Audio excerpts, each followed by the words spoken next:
Welcome back to my YouTube family. तो दोस्तों आज मैं आप लोगों के लिए लेकर आई हूँ लेटेस्ट ड्रामा सीरियल बेटियां की एपिसोड 23 का मज़ेदार सा रिव्यू।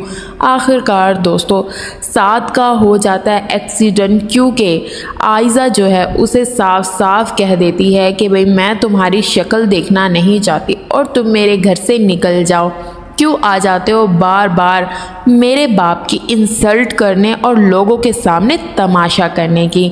जैसे ही साद ये बातें सुनता तो उसे बिल्कुल भी अच्छा नहीं लगता, क्योंकि वो आयज़ा से शादी करना चाहता है, जबकि आयज़ा के बाप को चाहिए कि वो साद से आयज़ा की शादी करवा दे, क्योंकि वो एक दूसरे को पसंद करते हैं। अब आयज़ा भी अपने घर वालों के सामने इस बात का साद से एतराफ़ तो कर लेती है कि मेरी सबसे बड़ी गलती ये थी कि मैंने तुमसे मोहब्बत की। अब उसी मोहब्बत की तुम मुझे इतनी बड़ी सज़ा दे रहे हो कि हर दूसरे दिन आ जाते हो और मेरे बाप को पूरे मोहल्ले के सामने जलील करवा देते हो। मैं तुम्हारी शक्ल देखना नहीं चाहूँगी, तुम यहाँ से चले जाओ।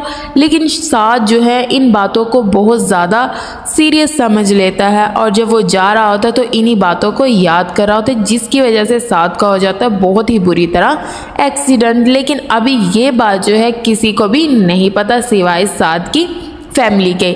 अब डॉक्टर जो हैं वो काफ़ी साद की सीरियस कंडीशन के बारे में बता रहे होते हैं कि उनकी बहुत ज़्यादा सीरियस कंडीशन है और ब्लीडिंग बहुत ज़्यादा हो गई है।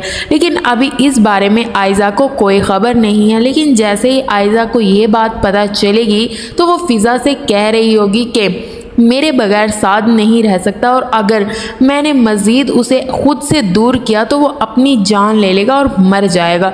तो दूसरी तरफ आयज़ा के जो वालिद हैं वो काफ़ी परेशान होते हैं साद की वजह से, क्योंकि साद हर दूसरे दिन उनके घर चला जाता है। तो उसे यही डर होता है कि अब मोहल्ले वाले तरह तरह की हम पर बातें करेंगे और कीचड़ उछालेंगे, क्योंकि वो ये बात हरगिज़ भी गवारा नहीं कर सकता कि उनकी बेटियों पर कोई उंगली भी उठाए। लेकिन इसमें आयज़ा और साद का भी कोई कसूर नहीं होता। ये बात जो है आयज़ा के अब्बू को भी समझनी चाहिए। लेकिन फ़िज़ा बहुत ज़्यादा समझाती है और अपने अब्बू की ये परेशानी भी देख रही होती है कि जब से दादी हमें छोड़कर गई हैं अब्बू काफ़ी परेशान रहने लगे। तो दूसरी तरफ आयज़ा की तबीयत भी काफ़ी ख़राब हो जाती है और वो एक ही बात बार बार सोच रही होती है कि उसे साद को ये सब कुछ कहना चाहिए था या नहीं, कि उसने जो कुछ साद के साथ किया वो सही था, बिल्कुल भी उसे साद के साथ ऐसा नहीं करना चाहिए। तो दूसरी तरफ जो फ़ारूक है वो आयज़ा के अब्बू को ये मशवरा दे देता है कि भाई आयज़ा की उस लड़के से एक ही सूरत में जान बचवाई जा सकती है और वो ये है कि आयज़ा की जो है किसी से शादी कर दी जाए।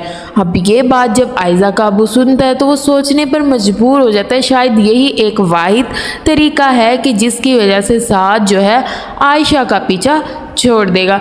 लेकिन इसमें भी कोई गलत बात नहीं है। अगर आयज़ा और साद एक दूसरे से शादी करना चाहते हैं तो इनके घर वालों को चाहिए कि उनकी इज़्ज़त के साथ शादी कर दें। लेकिन यहाँ पर जो है आयज़ा के वालिद भी नहीं मान रहे। तो दूसरी तरफ साद इसीलिए बार बार आयज़ा के अब्बू के पास आते हैं कि प्लीज़ मेरी और आयज़ा की शादी कर दें। लेकिन उसका अब्बू जो है वो आयज़ा की शादी साद से नहीं करवाना चाहता, क्योंकि वो ये समझता है कि ये एक आवारा और लोफर लड़का है। लेकिन साद काफ़ी मिन्नतें समाजतें करता है, लेकिन उसके बावजूद भी आयज़ा का अब्बू रिश्ते के लिए राज़ी नहीं होता। यहाँ तक कि जैसे ही साद का एक्सीडेंट होता है तो उसकी अम्मी आयज़ा के घर कॉल करती है, तो जो मोबाइल है वो आयज़ा की फूफो उठा लेती है रक्षंदा।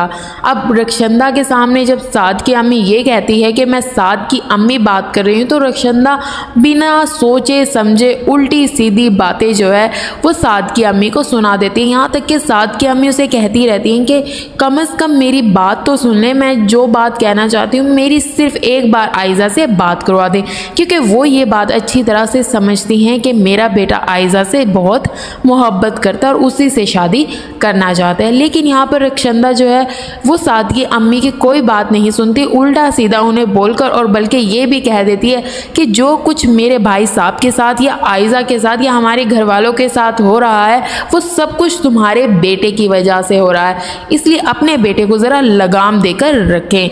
लेकिन वो ये बात तो सुनते ही नहीं कि उनकी अम्मी ने कॉल क्यों की थी, सिर्फ ये बताने के लिए कि साद का एक्सीडेंट हो गया। जैसे ही आयज़ा को जो है ये बात पता चलेगी तो वो काफ़ी काफ़ी परेशान हो जाएगी।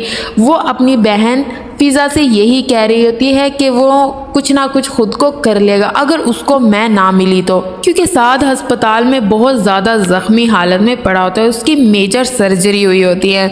यहाँ पर आयज़ा भी कुछ नहीं खा पी रही होती, जबकि उसकी बहनें उसे कह रही होती हैं कि हौसला रखो, सब्र रखो, सब ठीक हो जाएगा और आखिरकार तुम चाहती क्या हो, तुम जो चाहती हो वही हमें बता दो ताकि हम ही तुम्हारी मदद कर सके।